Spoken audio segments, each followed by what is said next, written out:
روبی بن حراش ساری زندگی نہیں مسکرائے، فرماتے تھے کیا خبر میرا انجام کیا ہوگا۔ وقت بیتتا گیا، آخر میں فوت ہو گئے۔ ان کا بھائی ربی بن حراش غسال کو بلا لایا کہ میرے بھائی کو غسل دو۔ غسال جب غسل دینے کے لیے داخل ہوا تو فوراً باہر پلٹ آیا۔ ربی پوچھنے لگا کیا ہوا ہے؟ کہا یار تیرا بھائی بڑا عجیب ہے۔ کہا ہوا کیا ہے؟ کہا نحنو نغتسلہ وہو یتبسم، ہم اسے غسل دیتے ہیں وہ آگے سے مسکراتا ہے۔ کہا اس نے قسم کھائی تھی جب تک اپنا اچھا انجام نہیں دیکھوں گا نہیں مسکراؤں گا۔ اس کو امام ابو نعیم نے حلیہ میں لکھا، روز الانف کے اندر امام سہیلی نے لکھا، قاضی ایاز مالک اندلسی نے شفا میں لکھا، اور اسی کو امام جلال الدین سیوطی علیہ رحمہ نے جو ہے وہ الخصائص الکبریٰ میں لکھا۔ کہا یا تیرا بھائی بڑا عجیب ہے، ہم اسے غسل دیتے ہیں وہ آگے سے مسکراتا ہے۔ تو اس نے قسم کھائی تھی جب تک اچھا انجام نہیں دیکھوں گا نہیں مسکراؤں گا۔ آج اس نے اپنا اچھا انجام دیکھ لیا تبھی تو مسکرا رہا ہے۔ 12 لوگوں کے 2 گروہ بن گئے۔ ایک کہنے لگے کہ یار یہ ویسے گڑی ہوئی بات ہے، بھلا کوئی بندہ مرنے کے بعد بھی مسکرا سکتا ہے۔ ایک گروہ کہتا ہے یار بندہ بڑا اچھا تھا، ہو سکتا ہے کہ مرنے کے بعد مسکرایا ہو، زندگی تو اس نے دکھ سے گزاری لیکن بعد میں تو سکھ ملا ہوگا۔ اتنے میں انہیں غسل دے دیا گیا اور لوگ اکٹھے ہو کے ان کے گھر آ گئے۔ انہیں کفن دے کے پٹڑے پہ ڈال دیا گیا۔ ربی بن حراش نے جب لوگ باتیں کر رہے تھے، کوئی کہہ رہا تھا صحیح ہے کوئی کہتا ہے غلط تھا، تو اس نے کفن سے ہاتھ باہر نکالا اور لوگوں کو کہا السلام علیکم۔ لوگوں نے کہا وعلیکم السلام، اتتکلم بعد الموت، عجیب بات ہے مرنے کے بعد باتیں کر رہے ہو۔ قال نعم اتکلم بعد الموت، کہا ہاں ہاں میں مرنے کے بعد ہی باتیں کر رہا ہوں۔ عرش فرش تے بانگا ملیاں تے مکے پہ گیا شور، بلے شاہ سا مرنا نہیں تے گور پہ آ کوئی ہور۔ فَلَنُحْيِيَنَّهُ حَيَاتًا طَيِّبَةً، ان کو حیات طیبہ بخش دی جاتی ہے جو اللہ کے نام پہ اپنی زندگی گزار دیتے ہیں۔ میرا رب کہتا ہے کہ میں ان کو مرنے نہیں دیتا، ان کو ستھری اور پاکیزہ زندگی دیتا ہوں۔ اور اقبال کہتا ہے فطرت ہستی شہید آرزو رہتی نہ ہو، خوب تر پیکر کی اس کو جستجو رہتی نہ ہو، موت کو سمجھا ہے غافل اختتام زندگی، یہ ہے شام زندگی صبح دوام زندگی۔ تو کہا ہاں ہاں مرنے کے بعد باتیں کروں۔ لوگوں نے کہا بتا پھر تیرے رب نے تیرے ساتھ سلوک کیا کیا؟ تو ربی جو فوت ہو چکا ہے کہتا ہے استقبلنی ربی غیر غضبان واستقبلنی بروح و ریحان۔ کیا پوچھتے ہو، اس کے قدرت والے چہرے پہ کوئی غصہ نہیں تھا، اس نے روح و ریحان کے پھولوں کے ہار میرے گلے میں ڈالے۔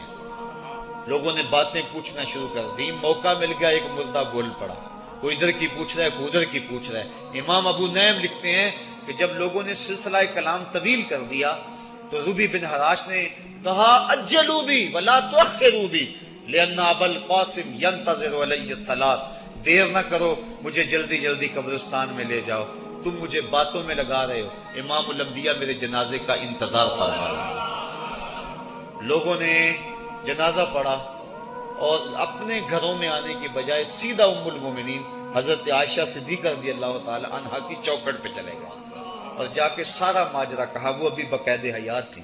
کہا ایک آدمی نے مرنے کے بعد یوں باتیں کی ہیں، آپ اپنی رائے بتائیں کہ یہ کیا ہو سکتا ہے؟ تو ام المومنین رضی اللہ تعالی عنہا نے فرمایا تم کیوں پریشان ہو گئے ہو؟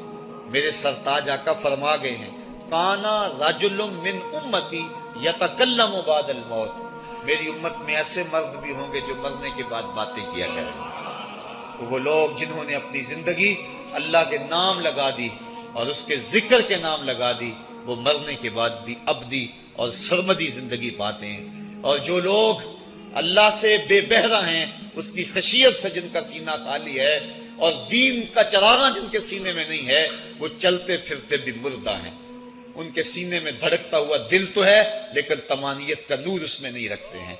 وہ دھرتی کے اوپر چلتے تو ہیں لیکن دھرتی کا بوجھ ہیں، لیکن یہ لوگ وہ دھرتی کی چھاتی میں ہیں لیکن دھرتی کا وقار ہے۔ ان کی قبروں سے بھی زندگی پھوٹ رہی ہے اور ضیائیں پھوٹ رہی ہیں۔ میں جب بھی کبھی لاہور گیا ہوں تو ایک منظر مجھے اپنی طرف کھینچتا ہے، جب میں دریائے راوی کے اس پار ہوتا ہوں تو میں ایک قبر دیکھتا ہوں جس پہ حسرتیں برس رہی ہیں۔ وہ بر صغیر کا مطلق العنان حکمران جس کی کے اشارہ ابرو سے ہندوستان کی تقدیر بدلتی تھی، آج چند تاش کھیلنے والی ٹولیاں اس کی قبر پہ بیٹھی ہیں. اس کی محبوب بیوی جو بادشاہ کے پیچھے بیٹھتی تھی اور پردہ پیچھے لٹک رہا ہوتا، بادشاہ کا کوئی فیصلہ اسے ناگوار ہوتا، پیچھے سے وہ کمر ٹھونکتی، بادشاہ فیصلے بدل لیتا. جس کے اشارہ ابرو سے ہندوستان کی تقدیر کے فیصلے تبدیل ہوتے تھے، اس کی قبر بھی ساتھ ہی اندھیرے میں ہے.